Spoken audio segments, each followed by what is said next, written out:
Why didn't Rome conquer Arabia? To understand this, we should first establish what drove Roman expansion. Not all conquests were equally important, but in general, especially early on, Rome was focused on controlling the Mediterranean Sea and the trade routes within it. As time went on and the empire grew more powerful, it expanded further inland, mostly for resources and security, acquiring populated lands with threatening barbarians that were feasible to conquer. From the 1st century BC to the 1st century AD, Rome acquired Gaul, Britain, and the Balkans, solidifying its core frontiers, many of which saw little change afterwards. Arabia, however, offered less incentive. It wasn't crucial to control the Mediterranean, while its vast desert was not exactly enticing to annex. However, as we'll soon see, there were a multitude of Roman expeditions into the peninsula, mostly for its resources and trade. Romans have a long history of contact with Arabia. It was a key stop on the way to India for the spice trade after the conquest of Egypt, with reportedly 120 Roman ships sailing every year.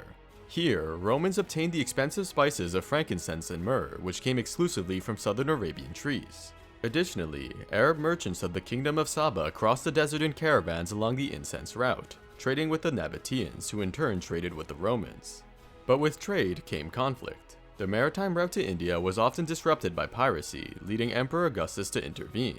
In 26 BC, 10,000 legionaries under governor of Egypt Gaius Aelius Gallus sailed to Arabia Felix, reaching the Sabian capital Marib after 6 months due to misdirections from their guide. They besieged Marib for a week, but gave up due to disease, poor supply lines, and the rough desert environment. Though the Roman fleet was able to occupy the port of Eudaimon and secure the Roman trade route to India, no annexation occurred. This campaign shows that Roman interests in Arabia were commercial, not imperial. Gallus's expedition did not aim to annex a large territory, but to control the trade routes of the peninsula.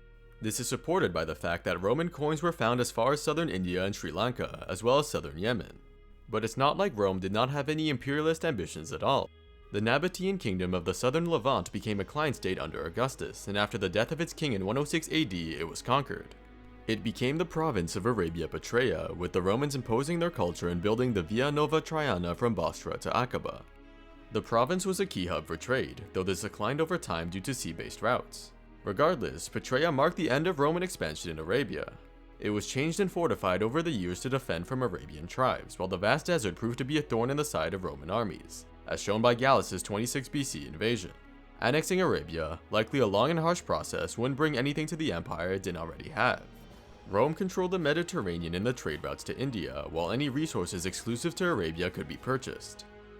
That is why Rome never conquered Arabia. It simply wasn't necessary, with the potential gains not outweighing the negatives. The desert was too harsh, its rewards too limited, while the existing trade routes were already secure.